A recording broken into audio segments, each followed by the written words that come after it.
국회 예산결산특별위원회가 오늘부터 33조 원 규모의 2차 추경안 심의를 위한 종합정책 질의에 나섰습니다. 재난지원금을 놓고 민주당은 전 국민 지급을, 국민의힘은 두터운 선별 지원을 주장하면서 공방을 벌였습니다.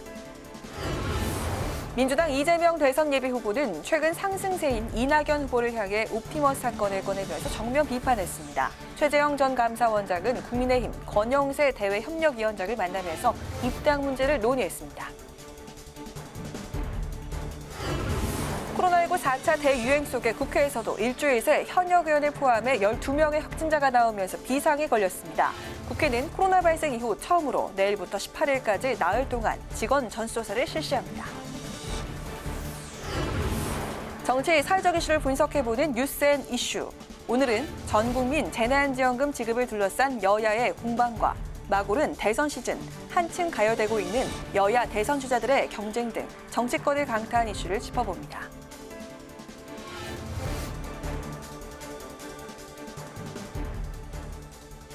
여러분 안녕하십니까? 7월 14일 의정 종합뉴스 뉴스엔 시작하겠습니다. 오늘은 국회 예산결산특별위원회 중계관계로 늦게 시작합니다. 코로나 확산에 따른 올해 2차 추경 33조 원으로 역대 최대 규모죠. 국회 예산결산특별위원회가 오늘과 내일 종합정책 질의를 시작으로 추경안 심사에 들어갔습니다. 종합정책 질의 첫날인 오늘 가장 큰 쟁점은 전 국민 재난지원금 지급 여부였고 50대 후반 백신 예약 중단 사태도 논란이 됐습니다. 보도에 박지영 기자입니다. 예결위에서도 여야는 5차 재난지원금 지급 범위를 놓고 입장차를 보였습니다. 더불어민주당은 소득 하위 80%까지 지급하는 선별 기준이 모호한 점 등을 이유로 들며 전 국민 재난금 지급의 필요성을 강조했습니다. 또 신용카드 캐시백에 들어가는 1조 1천억 원의 예산 등으로 전 국민 재난금 지급을 위한 재원 마련이 가능하다며 정부의 협조를 당부했습니다. 전 국민 재난지원금은 그 추운 새벽을 견딜 수 있게 해주는 생명 유지 자금이라는 걸 명심해 주길 당부드리겠습니다. 반면 국민의힘은 전 국민 재난금 지급에 반대 입장을 분명히 했습니다. 소비 진작 등을 위한 경기 부양용 예산도 대폭 삭감해 피해가 큰 소상공인과 자영업자를 보다 두텁게 지원해야 한다고 주장했습니다. 이 선심성 현금 지원을 하는 전 국민 재난지원금을 한다. 저는 명확히 반대하고요. 80%도 상당히 많은 거다. 정부도 소득 하위 80%까지 재난금 지급이 가능하다는 기존 입장을 고수했습니다. 전혀 소득이 줄지 않았던 그런 고소득자들한테는 일종의 사회적 양해가 되는 게 아니겠는가. 또 그분들한테 말하자면 그만큼 사회적 기여를 한다는 또 그런 자부심을 돌려드릴 수도 있고 그래. 국민의힘은 또 코로나19 4차 대유행은 정부의 섣부른 방역 완화 메시지 때문이라며 2030 젊은 세대의 탓으로 돌려선 안 된다고 지적했고 방역 실패의 책임은 무슨 특정 계층이나 세대에 돌릴 것이 아니라 정부가 책임져야 되는 문제입니다. 이걸 국민에게 어떤 특정 계층의 탓으로 돌리는 것은 바람직하지 않다 이렇게 생각하는데 민주당은 최근 55세에서 59세를 대상으로 한 백신 접종 사전 예약 조기 마감 사태를 추궁하며 백신 수급에 대한 국민 불신만 키웠다고 질타했습니다. 백신 접종에 문제가 없다는 거 아니겠습니까? 그런데 기술적으로 이 행정을 집행하면서 국민들의 불신을 자초하는 거 아니겠습니까? 정부는 송구스럽게 생각한다며 올해 11월까지 국민 70% 백신 접종으로 집단 면역 형성 계획에 차질이 없도록 진행하겠다고 답변했습니다. 예결위는 내일까지 종합 정책 질의를 이어간 뒤 다음 주 소일을 가동해 추경안에 대한 세부 사업의 증액과 감액 심사에 돌입합니다. 국회 방송 박지영입니다. 코로나 추경안을 심사하는 국회 각 상임위는 오늘 전체 회의를 열고 소관 기관에 대한 추경안을 의결하면서 심사에 속도를 냈는데요. 행안위는 정부 원안대로 추경안을 의결했는데 이동훈 전 조선일보 논설위원의 공작 발언 논란을 두고 여야 간의 공방이 벌어지기도 했습니다. 홍혜진 기자가 보도합니다. 행안위가 소득 하위 80% 재난지원금이 포함된 행정안전부 추경안을 정부 원안대로 의결했습니다. 다만 여야 입장차를 보였던 재난지원금 지급 범위와 관련해선 부대 의견을 다는 것으로 정리했습니다. 전 국민에 지급하되 지급 시기는 방역 상황 등을 고려해 결정한다는 의견을 부대 의견에 따라 향후 예결위 논의 과정을 지켜보겠다는 것으로 풀이됩니다. 국민의힘은 소비 진작용으로 설계된 이번 추경안은 현재의 코로나 확산 상황과 맞지 않는다며 거듭 전국민 재난지원금 지급에 반대했습니다. 추경안이 목적이 뭐였느냐 의심의 눈초리를 보내지 않을 수가 없어요. 이게 대통령께서 말씀하신 위로금인지 손실보상인지 재난지원금인지 이 돈의 성격 자체가 명확하지가 않아요. 또 홍남기 경제부총리와 정부가 계속 엇박자를 내는 데 대해서도 국민 혼란을 부추긴다고 비판했습니다. 반면 더불어민주당은 소득 하위 80% 기준을 명확히 하기 어렵고 현장에선 불평등하다는 지적이 나오고 있다며 전국민 지급에 힘을 실었습니다. 그러면서 국회에서 전국민 지급으로 결론이 나면 정부는 그 결정을 존중해야 한다며 거듭 압박했습니다.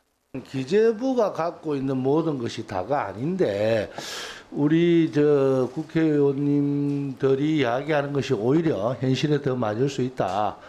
국회에서 어떤 결정을 하더라도 국회의 의견을 따른다. 전해철 행정안전부 장관은 국회 결정을 존중하겠다고 말했습니다. 그렇죠. 당연히 국회에서 논의하고 결과 낸 것에 대해서는 존중을 해야 된다고 생각하고. 한편 행안위 회의에선 이동훈 전 윤석열 캠프 대변인의 이른바 여권 공작 발언이 논란이 됐습니다.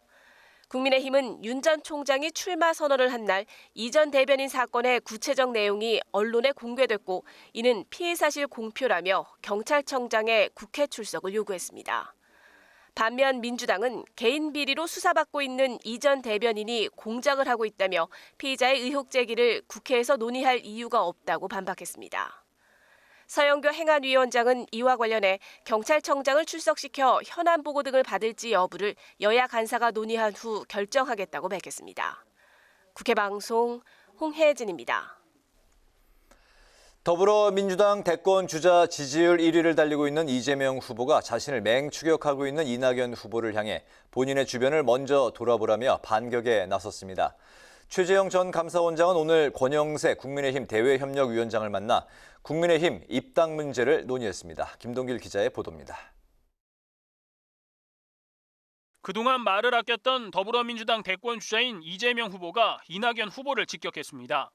이낙연 후보의 맹추격에 공세 기조로 전략을 수정한 것으로 보입니다.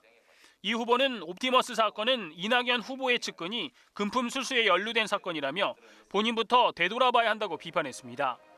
이낙연 캠프의 정운영 공보단장이 이 지사의 부인 김혜경 씨를 언급하며 혹시 해경군 김씨권과 본인의 논문 표절 불똥이 튀는 걸 우려해 윤석열 전 검찰총장 부인 김건희 씨 검증에 신중한 건 아닐까라고 비난한 데 대해 반격에 나선 겁니다. 전남지사 경선 때 당원 명부 가짜 당원 만들고 그래서 실형을 받은 분이시잖아요. 네. 핵심 측근이시고. 사실 그런 부분에 대해서 먼저 소명을 하셔야 될 입장인데. 추미애 후보도 이낙연 후보를 향해 신뢰를 잃었다며 비판에 동조했습니다.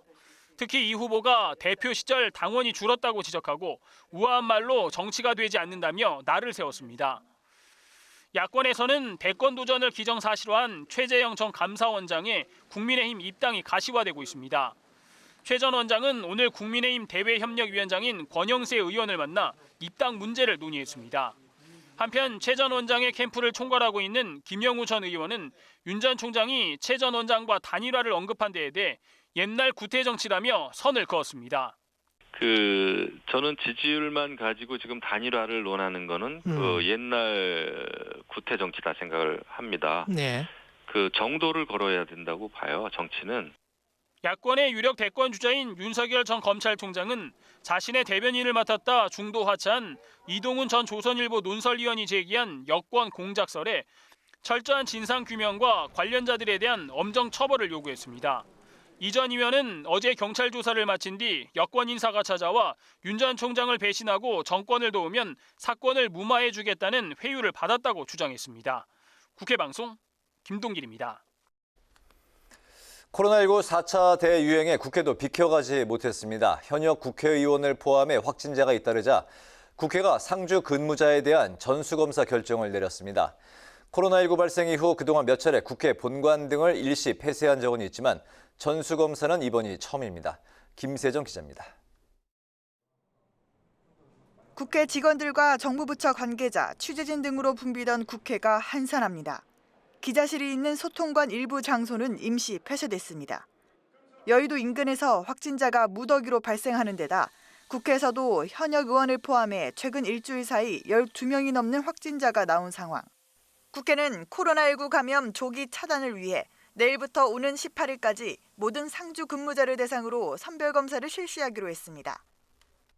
지난해 2월과 8월, 올해 6월까지 세 차례 국회 셧다운이 있었지만 전수검사를 실시하는 건 처음입니다. 국회 내에서 확진자가 잇따르자 선제 대응에 나선 겁니다. 국회 코로나19 재난대책본부는 방역당국의 전수검사 권고에 따라 양 교섭단체와 협의를 거쳐 전수검사를 결정했다고 밝혔습니다. 박병석 국회의장은 서한을 통해 코로나19를 효과적으로 통제하기 위해 재택근무 확대와 산근 인력의 코로나19 전수검사를 재차 당부했습니다.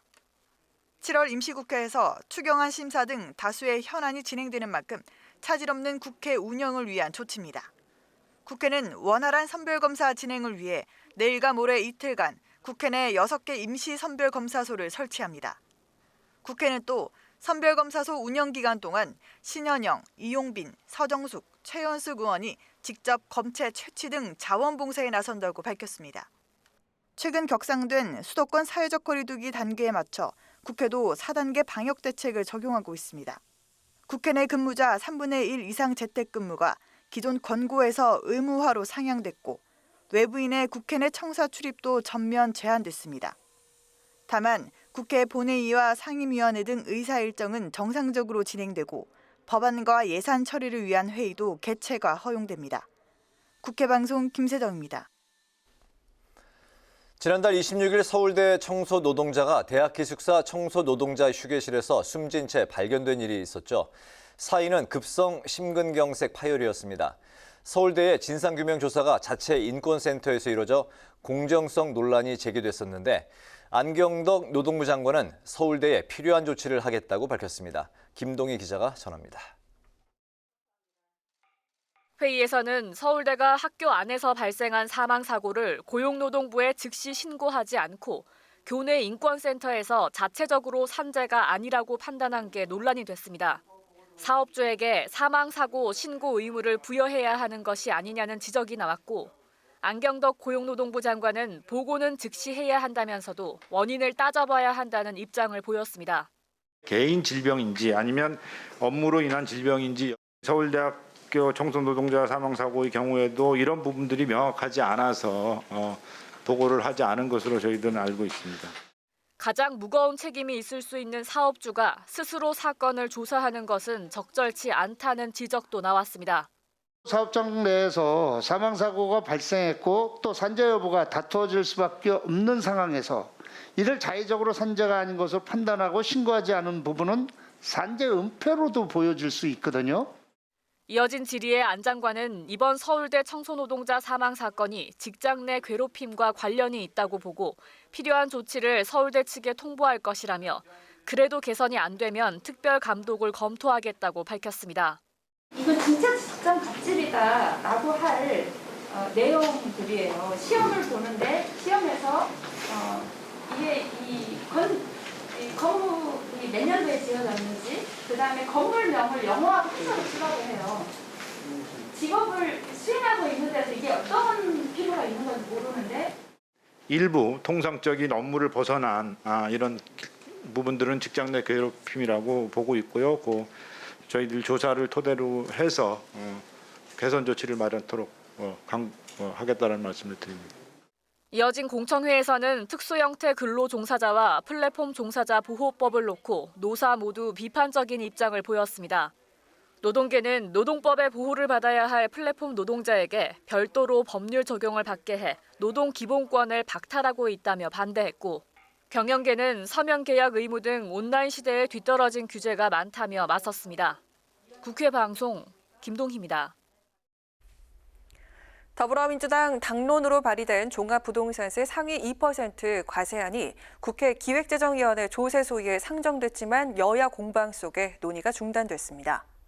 국민의힘은 기습적인 직권 상정인데다 4사 오입 등 조세 형평주의에 위배될 가능성이 크다고 반발했고, 민주당은 촉박한 시기인 만큼 종부세법 개정에 속도를 내야 한다는 점을 강조하며 충돌했습니다. 여야는 충분한 검토 시간을 갖기로 하고 내일 오후 3시 다시 회의를 열고 논의하기로 했습니다. 한편 변호사에게 세무 대리 업무를 허용하는 내용의 세무사법 개정안은 조세 소위를 통과해 기재위 전체 회의로 회부됐습니다. 더불어민주당이 사회적 경제기업 육성을 위한 입법 과제를 점검하고 야당에 입법 협조를 주문했습니다. 민주당 송영길 대표는 오늘 사회적 경제 입법 추진단 회의에서 사회적 경제기업과 조직이 가파르게 증가하고 있는데도 뒷받침할 근거가 없다며 야당의 초당적 협력을 부탁했습니다. 윤호중 원내대표도 이미 19대와 20대 국회에서 7년 동안 숙성되고 논의된 법안인데도 보수정당 쪽에서 협조하지 않았기 때문에 통과되지 못했다고 비판했습니다. 더불어민주당은 일본 정부가 독도의 영유권을 주장하고 나선 데 대해서 올림픽을 독도 영유권 주장의 무대로 악용한다면 양국 관계는 파국을 면치 못할 것이라고 비판했습니다. 윤호중 원내대표는 오늘 당 최고위원회의에서 일본이 올림픽 성화 봉송로 지도에 독도를 일본 영토로 표시하더니 방위백서엔 독도를 다케시마로 표기하는 추가 도발에 나섰다며 이같이 경고했습니다. 이어 양국은 이번 올림픽을 관계 개선의 계기로 삼고 한일 정상회담 개최까지도 협의했지만 정성스레 차린 잔치상을 엎어버렸다며 17년째 계속되는 독도에 대한 일본의 강박적 집착이 낳은 패착이라고 지적했습니다. 국민의힘 이준석 대표가 전국민 재난지원금 합의 번복 논란에 대해서 대선을 앞두고 지원금을 주지 말자는 입장이 옳은 선택인가에 대해 반문하고 싶다며 당내 비판을 반박했습니다. 이 대표는 오늘 한 라디오 인터뷰에서 소상공인을 최대한 지원하고 남는 비용이 있으면 재난지원금 지급을 검토한다는 저희의 최종 안이라고 설명하면서 이같이 말했습니다. 이후 수해복구와 장마 대비 현장 점검을 위해 찾은 강원 철원에서 기자들과 만나 재난지원금 전 국민 지급 번복으로 제기된 자신의 리더십 리스크 논란에 정책이란 것은 당에서 이견이 있을 수 있다고 밝혔습니다.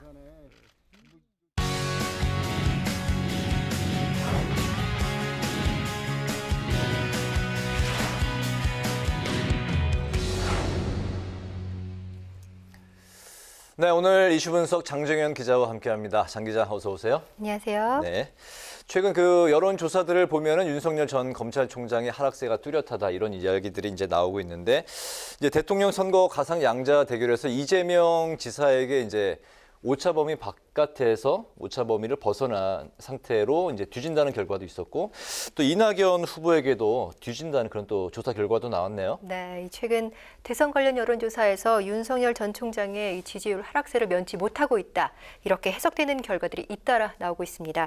오늘 한길리서치가 쿠키뉴스 의뢰로 이 대선 주자들의 가상 양자 대결을 조사한 결과가 나왔는데요. 네. 윤석열, 이재명 두 양자 대결에서는 윤 전 총장이 36%, 이 지사가 43.9%의 지지율을 얻었습니다.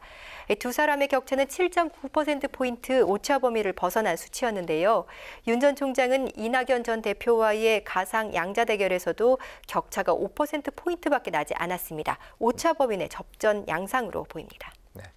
불과 이제 한 달 전만 해도 각종 그 여론조사에서는 윤 전 총장이 이제 우세한 것으로 나타났었는데 한 달 사이에 많은 변화가 있었네요. 네, 그렇습니다. 오늘 발표된 이 한길리서치 여론조사만 보더라도 한 달 전 결과에서는 윤석열 45.8%, 이재명 34.5%, 이렇게 두 사람 간 격차는 무려 11.3%포인트 차이가 났습니다.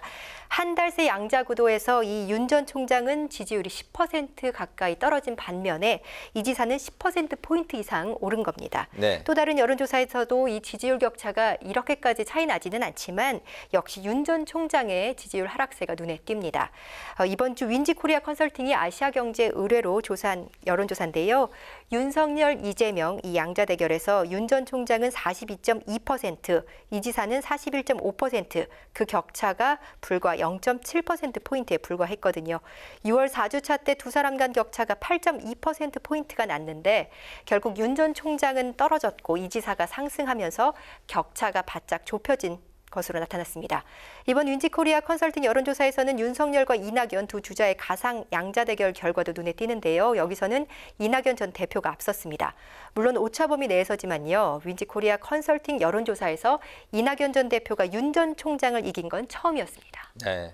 그런가 하면은 이제 최근에 한 여론조사 기관의 이제 조사가 중단이 되면서 윤 전 총장 측의 이에 대해서 이제 또 항의를 한 부분이 있죠? 네, 이 머니투데이와 미래한국연구소 공동 의뢰로 매주 발표되온 P&R 리서치 여론조사가 지난주를 마지막으로 중단됐는데 윤석열 캠프 측이 입장문을 내놓으면서 논란이 되고 있습니다. 네. 이 여론조사에서는 매번 윤석열 지지율이 높았는데 마지막이었던 이 4일 여론조사 결과를 살펴보면요. 다자 대결에서는 윤석열, 이재명, 이낙연 순이었고요. 양자 대결에서도 윤석열 대 이재명, 윤석열 대 이낙연 모두 오차 범위 밖 윤 전 총장 승리였습니다. 윤 전 총장 측이 4월부터 줄곧 우세한 결과를 보인 여론조사였는데 이번 주에는 아무런 예고 없이 발표가 나지 않아서 윤 전 총장 측이 이 P&R 리서치 측에 문의해 보니까 여론조사를 중단하라는 일방적인 통보를 받았다 이런 이야기를 들었다는 겁니다. 윤석열 캠프 측은 특정 후보 측과 그 지지자들이 윤석열에 크게 뒤지는 여론조사 결과가 계속되니까 머니투데이와 이 P&R 리서치 측에 강력 항의했고 그래서 머니투데이 측이 여론조사를 중단시켰다는 제보가 들어오고 있다고 주장했는데요. 하지만 여론조사를 중단한 머니투데이 측은 어떤 외부의 압력이나 개입은 없었다고 강조했습니다. 치열해지는 대선 경선 국면에서 여론조사의 중요성을 고려해서 공동조사가 아닌 단독조사를 진행하기로 결정했다는 건데요. 빠른 시일 안에 여론조사를 재개할 계획이라고도 밝혔습니다. 이 여론조사 결과가 유권자들에게 민감하게 받아들여지기 때문에 미디어의 책임감을 높이는 차원에서 공동조사는 그만두겠다 이런 내용이었는데요. 이 여론조사는 방식이나 시기 등에 따라서 결과에 차이가 있을 수 있습니다. 이 자동전화 ARS 응답 방식이냐 전화 면접이냐 또 전화의 경우에는 유선이냐 무선이냐 이런 것들이 결과에 민감한 영향을 미칠 수 있기 때문입니다. 그 단적인 예가 지난 4.7 재보선의 서울시장 야권 후보 단일화 과정에서 당시 오세훈, 안철수 후보가 여론조사 방식에서 전화 유무선 비율을 놓고 줄다리기를 하기도 했는데요. 네. 결국 어떤 방식의 여론조사이냐에 따라서 후보들 간 유불리가 있을 수 있다는 건데 윤 전 총장 측에서는 자신이 늘 우세했던 특히 악재로 여겨지는 장모 재판권 직후에 발표된 여론조사 결과에서도 앞서 나갔던 이 여론조사가 중단된다는 건 아쉬울 수밖에 없을 것 같습니다. 네, 어쨌든 여론조사 기관마다 이제 결과와 흐름이 이제 다르게 나타나긴 이제 하지만 어쨌든 윤 전 총장 측의 지지율 흐름이 좋지 않게 계속 이제 흐름이 이어지고 있고 또 좋지 않은 상황들도 또 악재들도 또 계속 나타나고 있네요. 네, 윤석열 전 총장 측 여야 모두의 견제를 받는 와중에 악재까지 터지고 있다 이렇게밖에 볼 수 없을 것 같습니다. 역임인사 1호 대변인이었던 이동훈 전 조선일보 논설위원회 이 금품수수 의혹은 최근 윤 전 총장을 당혹스럽게 만들고 있고요. 이 가짜 수산업자로부터 금품을 받은 혐의를 받고 있는 이 전 대변인 어제 경찰 수사를 받고 나오면서 기자들에게 여권 쪽 인사가 Y를 치고 우리를 도우면 없던 일로 만들어주겠다고 했다. 이렇게 말하면서 여권 공작서를 제기했는데 정치권의 일파만파 퍼지면서 민주당은 즉각 반발했습니다. 여권 쪽 사람이 누구냐 명확히 밝히라는 요구에서부터 자신의 금품 수수 문제를 마치 정치 박해를 받는 것처럼 주장하면서 정쟁으로 몰아가려 한다고 이동훈 전 대변인을 치졸하다고 비판했습니다. 네, 여권 인사가 누군지 정말 여기 밝히면 이 논란이 이제 해소가 될 그런 부분일 것 같은데요. 또 지켜봐야 될 것 같습니다. 현재 그 국민의힘은 어떤 반응인가요? 네, 국민의힘은 이 여권 공작설에 강하게 대처하려는 모습입니다. 이준석 대표는 어제 충격적인 사안이라면서 이 당 차원에서 진상규명에 나서겠다 이렇게 말했습니다. 오늘도 당이 뭔가 구체적인 행동을 하기 위해서는 이동훈 측에서 상당한 정보를 제공해야 할 것이라고 말했는데요. 결국 당 차원에서 나서겠다는 입장을 다시 한번 강조한 것으로 보이는데 이 전국민 재난지원금 지급 번복으로 이 당의 비판에 직면했던 이 대표가 이번 공작설 논란에서 윤석열이라는 이 범야권 주자를 보호하는 리더십을 보이는 계기가 될 것이라는 해석이 나오면서 윤석열 전 총장과 이를 계기로 손도 잡지 않겠느냐 이런 전망도 나오고 있습니다. 네.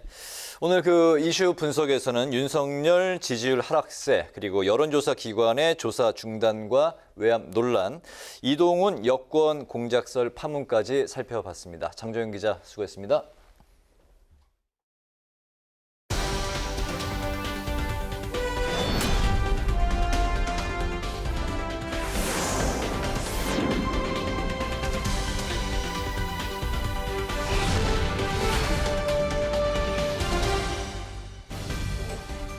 강하랑의 정치톡 시간입니다. 7월 14일 시선을 집중시킨 정치 뉴스 만나보시죠.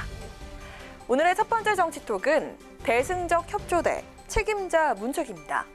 국내 코로나19 4차 대유행의 확산세가 계속되면서 신규 확진자 수가 연일 최고치를 기록하고 있습니다. 오늘 확진자 수는 1,600명 선을 넘어서면서 역대 하루 최다 기록을 갈아치웠는데요. 무엇보다 수도권 중심의 확진자 폭증이 두드러지면서 이를 둘러싼 여야의 책임 공방도 치열해지고 있습니다. 더불어민주당은 대승적 차원에서 야당의 협조를 요청하는 한편 방역 당국의 대국민 소통 강화를 촉구했는데요. 송영길 대표는 오늘 아침 최고위원회의에서 백신 접종 예약 조기 마감 사태에 대해서 직접 고개 숙여 사과했습니다. 방역의 핵심은 국민의 신뢰이고 세심한 또 면밀한 방역 행정이 뒷받침해야 됩니다. 사전에 충분한 설명과 고지가 부족했던 것에 대해서 불편을 겪으신 국민들에게 송구하다는 말씀도 드립니다. 이번 일을 거울 삼아 접종 계획과 관련된 모든 사항들이 다시 한번 철저하게 점검해 보도록 하겠습니다. 코로나19 방역 비상에 대해서 야당인 국민의힘은 코로나19 4차 대유행은 명백한 정부의 책임이라며 방역 책임자 경질과 함께 안정적인 백신 확보를 촉구했는데요.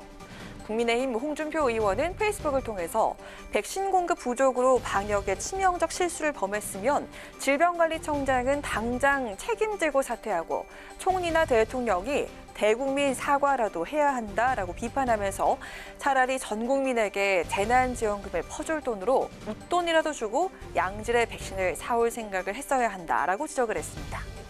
본격화한 코로나19 4차 대유행이 지역을 가리지 않고 전방위로 확산하고 있습니다. 지금 가장 중요한 건 바로 철저한 거리두기와 신속한 백신 접종인 만큼 우리 모두 새로운 거리두기에 적극적으로 동참해야겠고요. 방역당국은 보다 정확한 백신 수급 상황 점검을 통해서 신뢰할 수 있는 접종 계획을 하루빨리 내놔야겠습니다. 이어서 오늘의 두 번째 정치톡은 돌아온 사이다입니다. 더불어민주당 대선 주자들의 선두 경쟁이 가열되고 있는 가운데 초반 대세론을 이어가려는 이재명 후보와 이를 뒤쫓는 경쟁자들의 추격전이 날로 거세지고 있습니다. 선두 탈환을 노리는 이낙연 후보를 비롯해서 대선 본경선에 오른 경쟁자들은 이 지사의 과거 논란 등을 전면 부각하면서 이재명 때리기에 화력을 쏟았습니다. 집중 견제의 성과일까요? 그동안 큰 변화가 없었던 이낙연 후보의 지지율이 상승세를 타면서 민주당 대선 후보 경선 구도에도 변화가 일고 있습니다. 경선 후 원팀 기조를 내세워서 방어에만 주력했던 이재명 후보 측은 선두주자의 고충을 토로하면서 이젠 원래대로 하겠다라면서 정면 승부를 예고했습니다. 그 내용 직접 들어보시죠. 사이다가 쏘는 맛이 있지 않습니까? 예. 쏘는 게 아픈 사람들도 있어요.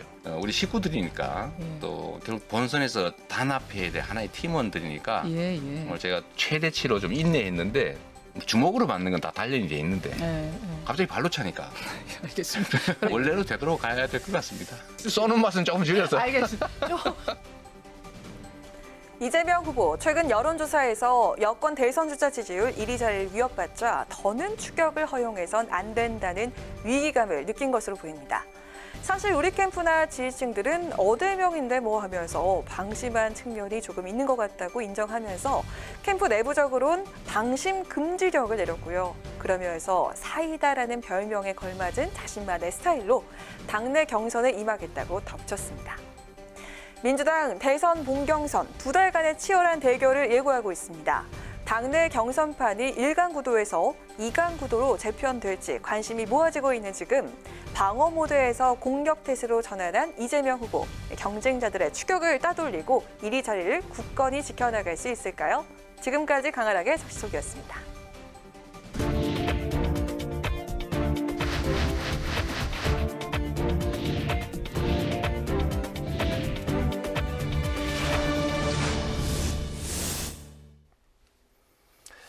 네, 이번 순서는 정치 사회적 이슈를 분석해보는 뉴스앤 이슈입니다. 매주 수요일 저희와 함께 하시는 두 분, 추진봉 교수, 장성철 교수 나오셨습니다. 두 분 어서 오십시오. 어서 오세요. 안녕하세요. 네.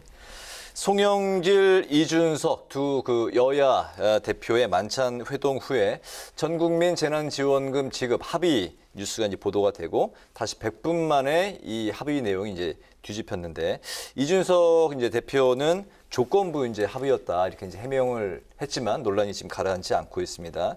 이 논란에 대해서 이제 두 분은 어떻게 바라보고 계십니까? 먼저 최진봉 교수님. 일단 뭐 이준석 대표가 실수한 거죠, 결국은. 결국은 그렇게 돼버렸어요. 저는 그러니까 전 국민 재난지원금 지급에 대해 합의한 거는 잘했다고 보지만 그게 이제 본인의 혼자 생각을 가지고 와서 협상을 하고 그걸 결정해서 대변을 통해서 발표까지 했는데 그게 당내에서 논란이 되고 이제 문제가 되니까 본인이 상당히 리스크가 된 거죠, 본인한테는. 그래서 제가 볼 때 이준석 대표의 지도력이 상당히 상처를 받았다 저는 그렇게 보고요.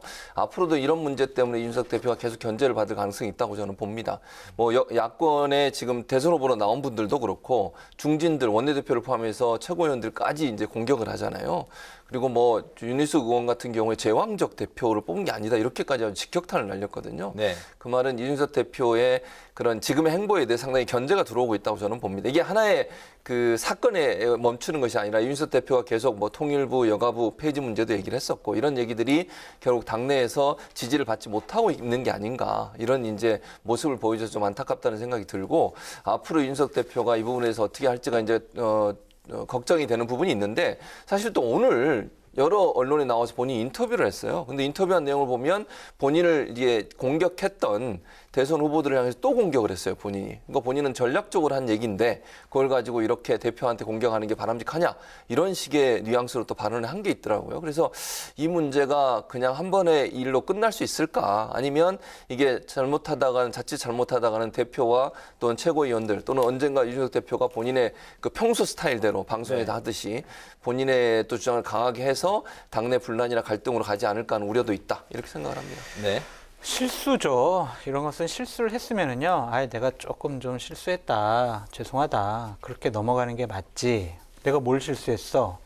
아니, 내년 대선을 앞두고 그럼 전 국민한테 지급해야지. 지급 안 하면 우리가 선거 이길 수 있어? 이런 식으로 얘기하는 것도 전 잘못됐다고 봐요. 그런 의도였다면 당연히 미리 당에 있는 주요 당직자들, 원내대표와 상의를 했어야 돼요. 그래서 나는 가서 이렇게 합의할 테니까 당에서는 이렇게 좀 받아주세요 라고 팀플레이를 했어야지. 네. 본인이 그렇게 합의했다고 했다가 번복했다가 오늘 와가지고 또 당에 있는 분들과 갈등, 혼란 이런 모습으로 비춰지는 것은요.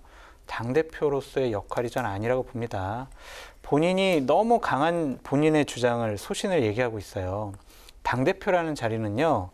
갈등이 있으면 조정하고 조율하고 그래서 한 목소리 내도록 하는 게 본인의 임무지 나는 여가부 폐지하는 게 내 소신이에요. 뭐 다른 분들 어떤 생각하는지 뭐 내가 뭘 이런 식으로 대하면 안 된다. 이런 부분은 당대표라는 자리의 무게감을 이준석 대표가 빨리 적응해야 된다. 그렇게 말씀드립니다. 근데 이제 이 그 논란을 이제 보면서는 이제 느낀 게 또 이제 이준석 대표의 이제 그 후에 이제 발언을 놓고 이제 보더라도 당 대표끼리의 그 만찬 회동의 형식이긴 했지만 단판을 이 정도는 지을 수 있다라고 이제 생각을 했던 것 같아요. 근데 정책 분야잖아요. 정책 분야는 예산 분야는 원내대표 소관이에요. 그럼 원내대표가 긴밀하게 얘기를 했어야 돼요. 그러니까 무슨 말이냐면 이준석 대표가 지금 당의 공식적인 보좌 시스템을 무력화시킨 거예요.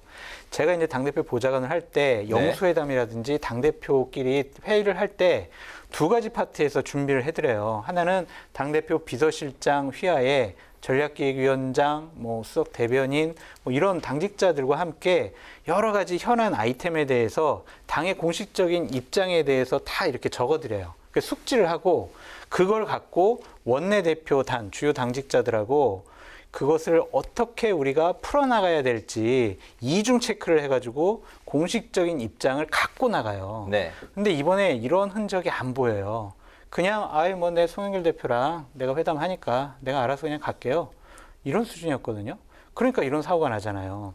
만약에 이번에 김기현 원내대표가 반발을 크게 했으면 사건이 더 확대됐을 거예요. 어제 원내대책회의를 했는데 김기현 대표가 비공개 회의 때 거기에 있는 의원들한테 이준석 당대표에 대해서 당신들은 나와서 공격하지 말아라. 지금 이준석 체제가 무너지면 우리 대선 못 치른다. 그러니까 여러 가지 부담감은 내가 감싸 안고 갈 테니까 당신들은 이준석 대표에 대해서 비난하지 말아라. 최소한 보호는 하지 못하더라도 비판하지 말아라. 그렇게 얘기를 했거든요. 네. 근데 만약에 김기현 원내대표부터 아니 이게 지금 당대표가 원내대표의 권한을 침해했어. 이런 식으로 나왔으면 당연히 큰일 날 뻔했다. 그렇군요. 그렇게 내부 진화에 나섰었군요. 네. 알겠습니다. 네, 이준석 대표, 이준석 신드롬으로 출발을 했는데 지금은 이준석 리스크 이야기가 나오고 있는데요. 앞으로 이준석 리더십 어떨까요? 그러니까 저는 말을 좀 줄여라. 그리고 좀 제발 인터뷰 좀 줄여라. 그렇게 말씀드리고 싶어요. 말을 많이 하면은요, 실수할 수밖에 없어요. 자기 말을 어떻게 주워 담을 거예요. 그리고 당대표가 말을 많이 하면요, 당대표 말에 대한 권위가 사라져요.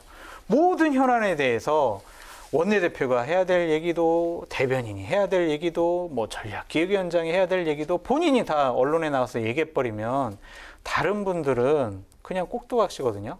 이걸 우리 이준석 리스크라고 하는 거예요. 그러니까 제발 제가 처음부터 말씀드렸는데 이제는 말 좀 줄이시고 언론 인터뷰 좀 줄이시고 당이 앞으로 치러야 될 게 있잖아요. 당내 경선을 어떻게 치를 것인지, 안철수 대표와의 국민의당과 합당은 어떻게 할 것인지, 이런 큰 정치적인 아젠다를 갖고 당대표가 의견 조율 잘 치러야 된다. 안 그러면 사소한 일에 옛날 10년 동안 했던 정치평론가의 역할을 계속 하게 되면은 더 큰 일이 벌어질 것이다 라고 말씀드립니다. 네, 언론 인터뷰를 줄여라. 네, 동의하십니까? 모처럼 동의합니다. 장성철이 잘 얘기했어요. 저는 이준석 대표가 리스크가 커질 수밖에 없는 요인 중에 하나가 인터뷰를 너무 많이 하는 거예요. 그러니까 본인이 방송 패널을 할 때는 그럴 수 있다고 봐요. 그냥 패널은 본인의 생각을 얘기하는 것이고, 그러나 대표라고 하는 사람이 한마디를 하면요, 그게 당의 입장으로 읽힐 수밖에 없어요. 그 무게감이라고 하는 게 완전히 다르거든요. 장 소장이나 저나 여기에서 얘기하는 건 개인적 생각이니까 장 소장의 말이 좀 틀려도 상관없어요. 늘 틀리기도 하지만. 근데 그게 별로 의미가 없거든요. 근데 중요한 건 뭐냐면 당 대표가 되면 장 교수가 본인이 교수라고 불러달라니 장 교수께서 얘기하시는 게 틀려도 상관없는데 대표가 얘기를 하면 달라지는 거잖아요, 결국은. 그러니까 대표가 갖고 있는 무게감이라든지 대표가 갖고 있는 어떤 역할을 생각한다면 저는 무게감 있게 행동해야 된다. 말을 줄이는 거 맞아요. 그 말을 많이 하면요, 실수할 수밖에 없어요. 그래서 저는 이준석 리스크를 줄이기 위해서는 본인이 말을 좀 줄이고 인터뷰도 줄이는 게 필요하다고 보고요. 좀 행동도 무게감 있게 하는 게 좋고, 그다음에 여러 가지 논의하는 과정에서 결정된 내용에서 본인이 발표하는 건 좋지만 본인이 자꾸 나서는 것도 사실은 별로 그렇게 도움이 안 된다. 근데 이제 제가 그냥 우려내는 것은 본인의 워낙 그렇게 오랫동안 해왔고 본인의 스타일이 그래서 과연 이게 멈춰질 수 있을까. 오늘도 사실은 인터뷰를 엄청나게 많이 했어요. 여러 군데서. 어제 그 일이 있었으면 사실 오늘 같은 날은 그냥 조용히 있는 게 제일 좋은 거거든요.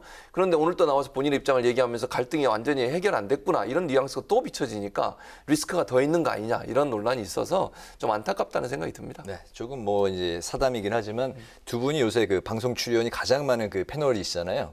방송 출연을 확 어느 날 갑자기 줄이실 수 있겠습니까? 저는 못 줄이죠. 네. 근데 이준석 대표는 줄여야 돼. 왜냐하면 제가 대표가 아니기 때문에 저는 그렇게 할 수 있다는 건, 제가 대표라면 그렇게 줄여야 한다고 봅니다. 알겠습니다. 저는 생계가 달려 있어가지고 방송 출연해 주시면 안 되겠습니다. 잘 알겠습니다. 매주 뵙겠습니다. 감사합니다. 어쨌든 그 리더십의 생채기가 난 이준석 대표인데요. 자신을 둘러싼 리스크와 관련해서 오늘 차단막을 쳤습니다. 그러면서 이동훈 전 논설위원이 던진 여권 공작설을 리스크 출구 전략으로 짜는 모습도 보였습니다. 보실까요? 이준석 리스크 관련해서 많은 얘기가 나오고 있는데, 당내 비판이나 이런 것들은 제가 애초에 비빔밥론과 공존을 이야기할 때부터 제가 감수하겠다고 했던 것이기 때문에 저는 앞으로도 그런 의견과 공존하면서 제가 당대표직을 수행하겠습니다. 많은 분들과 제가 전화상으로도 소통을 했고 만나서도 이렇게 상황 정리를 한 게 많습니다. 그래가지고 저는 그런 과정 중에서 많이 해결되었다 이렇게 보고 있고요. 진상규명에 착수하겠다고 하셨습니다. 우리 당 입장에서는 해당 의혹이 굉장히 거대한 의혹입니다. 하지만 그에 비해서 아직까지 사실관계는 많이 확인된 것이 없습니다. 이동훈 전 논설위원이 추가적인 정보를 공개하면 그에 따라 가지고 대응 수위를 조절하겠습니다. 네, 이준석 대표가 이동훈 전 논설위원의 여권 공작설에 대해서 일단은 판을 키우기보다는 신중하게 거리 두게 이제 나서는 모습인데요. 왜 그럴 거라고 생각하세요? 왜냐하면 이동훈 지금 전 논설위원 같은 경우에 이제 본인의 입장은 받은 건 맞다. 근데 빌려준 거지 내가 그걸 받은 게 아니다 이렇게 주장을 하고 있어요. 경찰이 지금 수사를 하고 있는 상황이고 실제 그분한테 물건을 전달했던 사람이 언론에 증언을 했던 상황입니다. 지금은 의혹 수준이기 때문에 단정적으로 얘기할 수는 없지만 상당히 받은 게 명확한 거는 분명히 보여요. 어떤 성격이냐 문제인 것 같고요. 이게 또 의혹이 커지다 보면 뇌물이 있느냐 없느냐의 문제도 수사의 대상이 될 거라고 봅니다. 이런 상황에서 섣불리 이동훈 전 논설위원의 말을 그대로 받아가지고 음모론을 퍼뜨리게 되다가 만약의 경우를 얘기하는 겁니다. 이게 사실이 아닌 경우가 되면 본인도 엄청난 피해를 당할 겁니다. 그래서 저는 이동훈 전 논설위원이 그걸 누군가 얘기했다 이렇게 얘기할 게 아니고 누구라고 얘기를 해야 돼요. 그리고 밝혀야 한다고 저는 보고요. 밝히고 나서 그게 사실인지 아닌지 확인된 다음에 이 문제에 대해서 문제를 제기하는 것은 리스크를 줄이는 방법이지만 만약 이동훈 전 논설위원이 지금 상황에서 본인이 수사받는 것에 대해서 돌파구를 찾기 위해서 혹시나 윤 전 총장의 캠프를 이용하거나 아니면 국민의힘을 이용할 가능성도 있는 거 아니겠어요? 제 추측입니다만. 그런데 만약에 말려들어서 이동훈 전 논설위원의 말을 그대로 받아가지고 키웠다가 만약에 아니게 되면 어떻게 되겠습니까? 국민의힘은 엄청난 후폭풍이 시달릴 겁니다. 그리고 지금 공작 정치라고 하는 게 저는 개인적으로 있을 수 없다고 보는데 공작 정치라고 하는 건 아무것도 없는 걸 만들어내는 거라고 봐요. 그러니까 뭐가 문제가 있어 수사를 받는 사람이 본인이 수사받는 얘기가 공작 정치다 이렇게 얘기하는 건 대대로 정치인들이 본인이 여러 가지 이제 수사를 받을 때 핍박받고 있다. 이런 이미지로 비춰져서 이준석 대표가 적극적으로 이게 대응하는 것을 조금 뒤로 한 발 뺀 것은 저는 잘했다고 봐요. 이게 괜히 발을 담궜다가 잘못될 경우에 본인한테도 큰 리스크가 될 수 있다는 점에서는 어느 정도 거리를 두고 아까 말씀드린 것처럼 이 논설위원한 분이 본인 이름을 밝히면 돼요. 그건 그렇게 한 뒤에 문제가 더 확산될지 아니면 줄어들지 그건 결정될 거라고 봅니다. 정확한 정보를 모르기 때문에 이준석 대표가 거리두기 하는 것은 잘한 처신이다라고 말씀드리고 싶습니다. 최진봉 교수님께서 말씀을 잘 해주셨어요. 이것은 이동훈 전 논설위원이 그 얘기를 한 여권, 인사를 분명 이름을 밝혀야 돼요. 안 그러면은 본인이 그 이동훈 논설위원이 오히려 공작 정치하는 거 아니야? 자기의 어려움을 타개하기 위해서 판과 프레임을 바꾼 거 아니야? 그런 오해를 받을 수 있습니다. 저는 이동훈 논설위원하고 되게 친해요. 잘 알아요. 그래서 저는 그 친구를 믿는데 기자 생활을 오래 했습니다. 그렇기 때문에 본인이 저런 얘기를 했을 때 파장이 얼마나 클지 그리고 여권 인사가 어느 정도 수준의 레벨의 분인지 예를 들면요.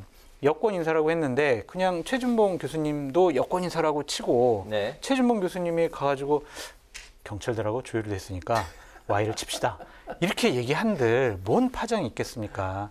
청와대의 인사나 아니면 민주당 당직자라든지 거의 이 정도 수준이 돼야 공작이다라는 것을 우리가 믿을 수가 있거든요. 이 수준의 레벨의 사람이 아니라면 자칫 잘못하면 이동훈 논설위원이 우스워질 수 있다. 그래서 우리가 앞으로 이 논설위원의 입을 주목해 봐야 된다. 그 입에서 나오는 인사 이름이 누군지 그걸 좀 보고 판단했으면 좋겠다라는 생각이 듭니다. 다음 답변도 짧게 한번 들어보도록 하겠습니다. 국민의힘과 윤 전 총장 측도요. 여당 공작설에 주파수를 맞추고 있는데 이 부분은 또 어떻게 보십니까? 솔직히 지금 공작이 가능하겠습니까? 어디가 그냥 경찰과 조율해가지고 야, 그거 Y 치면은 우리가 없던 걸로 해줄게. 이거는요. 저는 상상을 못 하겠어요. 그러니까 이 부분에 대해서 그런 일이 벌어지는 것이 웃기다라는 차원에서 코웃음을 친 것 같은데 어쨌든 나중에 좀 상황을 두고 봐야 될 것 같아요. 저도 마찬가지예요. 공작이 지금 가능이나 하겠습니까? 검찰도 본인이 부정하다고 생각하고 부당하다고 생각하면 얘기하는 시대예요. 경찰도 가만히 있겠습니까? 이런 일이 있었으면. 이동훈 전 논설위원이 너무 무리수를 두는 게 아닌가 하는 생각이 개인적으로 있습니다. 사실관계 제가 모르니까요. 근데 본인이 정말 억울하다면 얘기하셔야 돼요. 빨리 얘기해서 누군지 밝히고 그 사람에 대한 조사나 아니면 어떤 해명도 반드시 들어야 한다고 저는 봅니다. 알겠습니다. 다음으로 넘어가겠습니다. 야권의 이제 대선 주자로 꼽히는 최재형 전 감사원장과 또 국민의힘 권영세 위원장이 현재 그 만찬 중이라고 이제 하는데요. 조속한 입당 이제 분위기로 좀 가는 게 아닌가 이제 관측이 되고 있습니다. 그런가 하면 이제 윤석열 전 총장은 최장집 그 고려대 명예교수하고 또 이제 만났었다는 게 이제 오늘 또 알려졌는데 이 두 사람의 정치적인 행보, 또 셈법 어떻게 분석하고 계십니까? 그러니까 명확하게 얘기하면 최장집 교수를 만났다면 최장집 교수님은 보수적이라기보다는 중도나 아니면 진보적 성향의 교수로 분류가 그렇죠. 돼요. 그러니까 윤석열 전 총장 행보를 보면 다양한 사람, 진보든 보수든 뭐 중립이든 다 만나고 다니잖아요. 외연 확장을 하겠다는 거예요. 네. 그럼 국민의힘에 들어가는 순간 외연 확장이 되겠습니까? 본인은 박스권에 갇힌다고 생각할 거예요. 그러면 결국 앞으로도 밖에서 대기하면서 지지율을 계속 끌어올리면서 본인이 유력한 야권의 대권으로 남아있겠다는 의사를 명확하게 보이는 거고요. 지금 최재형 전 감사원장 같은 경우에 지금 권영세 위원장 만났잖아요. 이분이 이제 인재를 영입하는 역할을 하시는 분이잖아요. 지금 네. 그런 차원이라고 하면 입당이 좀 더 가까워졌다라고 볼 수 있을 것 같아요. 특히 이제 김영우 전 의원이 현재 그 대변인 역할도 하면서 공보팀장 역할을 하고 있는데 네. 인터뷰한 내용을 들어보면 국민의힘에 들어간다고 하는 뉘앙스를 많이 보여줬어요. 그래서 최재형 전 감사원장은 이제 후발 주자이기도 하고 당장 조직이 그렇게 많지 않고 지지율도 그렇게 높은 상황이 아니기 때문에 들어가서 경쟁을 해서 윤석열에 대항마로서 국민의힘 내부의 경선에서 1등을 하는 거 목표로 가지 않을까. 그래서 아마 경선에 적극적으로 참여하는 쪽으로 가닥을 잡고 입당이 좀 빨라지지 않을까 그렇게 예상이 됩니다. 네. 저는 기본적으로 지지율 차이 때문이다라는 생각이 들어요. 윤석열 총장은 지지율이 높게 나오니까 국민의힘에서 그때 정치 참여 선언할 때 25분 정도 갔잖아요. 지지율이 높고 세력이 붙어 있습니다. 그러니까 나 혼자서 일단은 제3지대에서 한번 다양한 분들을 만나보겠어라고 판단을 하는 거고 최재형 전 감사원장 같은 경우에는 지지율이 낮아요. 그렇기 때문에 세력이 없어요. 그렇다면 판을 바꿔야죠. 본인이 그냥 국민의힘이라는 야권의 중요한 플랫폼 안으로 들어가서 지지세와 세력을 좀 규합시키겠다라는 차원의 방법 같아요. 저는 최재형 원장이 더 옳은 선택을 했다라고 보여집니다. 축구 경기를 하려면 축구장에서 해야죠. 야구장에서 할 수 없습니다. 서초동에서 있던 검사가 여의도 와서 정치를 하겠다고 그래요. 그러면은 여의도로 판을 옮겨야죠. 계속 서초동에 있어서는 경기를 할 수가 없다. 그러니까 윤석열 총장도 빨리 국민의힘에 입당하는 것이 저는 옳다라고 말씀드립니다. 네, 여당 쪽 대선판도 요동치고 있는데요. 이낙연 후보가 지금 상승세가 심상치가 않습니다. 이제 이재명 후보는 물론이고 이 야권의 일강 윤 전 총장과도 접전이란 여론조사가 나왔는데 이거 왜 그렇다고 보십니까? 이거는 이 여론조사는 조금 우리가 지켜봐야 될 것 같아요. 어떤 의도가 있는 여론조사 아니야? 라고 의심할 수도 있을 것 같아요. 윈지코리아라는 곳에서 여론조사를 어제 해가지고 발표를 했는데 거기서 이재명 지사는 윤석열 전 총장과 양자 대결에서 지는 걸로 나왔어요. 근데 이낙연 대표는 윤석열 총장과 양자 대결에서 이기는 걸로 나왔단 말이에요. 지금까지 여론조사의 흐름과는 다른 결과예요. 네. 그러면 이것이 과연 윈지코리아라는 여론조사 회사가 미리 선제적으로 여론의 흐름을 잘 파악을 한 건지 아니면 작년에 선대위원장이었던 이낙연 대표에게 뭔가 좀 보온하려는 것이 아닌지 그런 의도와 의구심을 불식시키려면 앞으로 이번 주, 다음 주에 나오는 여론조사에서도 이낙연 대표가 윤석열 총장을 이기는 여론조사가 어느 정도 일정에 나와야 돼요. 안 그러면은 이거는 오해를 받을 수 있는 위험한 여론조사다라고 저는 말씀드리고 싶습니다. 네, 그래서 다음 주도 일관된 그 추이가 나와야 된다. 두고 봐야 돼요, 이거는. 네, 두고 보고 평가를 해야 된다라고 말씀드려요. 네. 저는 이낙연 지금 후보가 강세, 그러니까 이 흐름이 상승세를 타고 있는 것은 기본적으로 예비 경선에서 보여줬던 여러 가지 역할들이 영향을 미쳤을 가능성이 있다고 봐요. 예비 경선에서 이재명 지사가 상당히 수세적으로 이제 대응을 했잖아요. 공격적이보다는. 그러니까 본인이 아마 1등 후보이기 때문에 너무 자극적인 발언이나 아니면 당내 후보들 간의 다툼이 너무 커지고 감정적 대립이 되는 것을 경계했다고 저는 봐요. 근데 본경선에 가면 이제 입장을 바꿀 거라고 저는 보는데 어쨌든 그러다 보니까 이낙연 후보의 어떤 그 표현력이라든지 아니면 발언 이런 부분들이 일정 부분 영향을 미쳐서 지지율이 끌어올려졌다고 저는 보고요. 그리고 이제 이런 거라고 보여져요. 그러니까 친문 진영이 이낙연 후보 쪽으로 약간 좀 모이는 게 아닌가, 결집을 하는 게 아닌가 이런 생각이 들어서 그런 점이 영향을 미쳤을 가능성이 있고, 이제 반대로 저는 이런 것도 얘기를 하고 싶어요. 정세균 후보가 지지율이 안 올라요 지금. 도리어 이낙연 후보 쪽이 오르고. 네. 그러니까 저는 그게 예비 경선을 너무 네거티브 전략으로 간 게 저는 패착이라고 생각해요. 정세균 후보가 좀 그분이 갖고 있었던 원래 모습은 진중하면서 안정감 있는 총리의 모습이었고 국회의장까지 했으니까 그런 경륜이 높았던 분인데 너무 자극적인 얘기들 하다 보니까 민주당 지지층으로부터 좀 외면을 당한 게 아닌가 그런 생각이 듭니다. 네, 그럼 OX 질문 가도록 하겠습니다. 이대로 상승세를 쭉 타서 이낙연 후보가 이재명 후보를 역전할 수 있다. O 아니면 X. 하나, 둘, 셋. 네, 최 교수님 X, 장 교수님도 X를 들어주셨네요. 네. 이유 먼저 들어보겠습니다. 저는 이제 기본적으로 아까 말씀드린 것 예비 경선은 이재명 지사가 적극적으로 본인의 입장을 밝히거나 아니면 공격적인 스탠스를 취하지 않았어요. 근데 오늘부터 이낙연 전 대표를 지금 공격하기 시작했습니다. 그러니까 본인에 대해서 공격한 걸 반대로 공격을 한 거죠. 그러니까 방어는 최선의 방어는 공격인 거거든요. 그 말은 이제 스탠스를 바꾸겠다는 거예요. 본 경선이 시작이 됐지 않습니까? 네. 이제는 본인이 당선이 되는 상황이에요. 예비 경선은 6명을 추리는 거니까 거기서 1, 2등 하는 게 별 의미가 없지만 본 경선은 1명만 남습니다. 그런 상황이라고 하면 이낙연 전 대표에 대해서 여러 가지 때리기를 할 거고, 사실 이제 이낙연 전 대표도 사실은 뭐 여러 가지 그 전에 나왔던 여러 이슈들을 보면 측근이나 아니면 가족 관련해서 여러 가지 이제 의혹들이 있었고 논란이 있었어요. 그 부분이 부각이 안 됐었거든요. 아마 이제 그런 부분들도 함께 부각이 되고 이러다 보면 치열한 경쟁이 될 거고, 그렇게 되면 이재명 지사의 지지율이 다시 올려지고 이낙연 전 총리의 지지율이 좀 빠지는 양상이 되지 않을까. 그래서 아마 물론 끝까지 같이 가긴 할 겁니다. 그러나 지지율 차이가 그렇게 많이 좁혀져서 거의 뭐 비슷한 형태까지 가기보다는 이재명 지사 쪽으로 좀 지지율이 모이지 않을까 이런 생각이 듭니다. 네. 분석은 전 동의하고요. 그 흐름이 이낙연 대표가 좀 올라가긴 하겠지만 역전까지 하기는 좀 힘들어 보인다라는 것이 저의 판단입니다. 네. 네. 알겠습니다. 오늘 뉴스앤 이슈에서는 전국민 재난지원금 지급을 둘러싼 여야 공방, 그리고 가열되고 있는 여야 대선 주자들의 경쟁을 지금까지 최진봉 성공회대 교수, 장성철 대구 카톨릭대 특임 교수와 함께했습니다. 오늘 두 분 말씀 고맙습니다. 잘 들었습니다. 대부분 지역에 폭염특보가 내려진 가운데 내일도 요란한 소나기가 쏟아지겠습니다. 무더운 날씨는 계속되겠고요. 내륙 지역에 많게는 100mm 이상의 큰 비가 내리겠고 벼락이 치거나 돌풍이 부는 곳도 있겠습니다. 내일 아침 기온은 서울이 26도, 제주 역시 26도로 출발해 한낮을 서울 32도, 춘천과 대구 33도 안팎까지 오르겠습니다.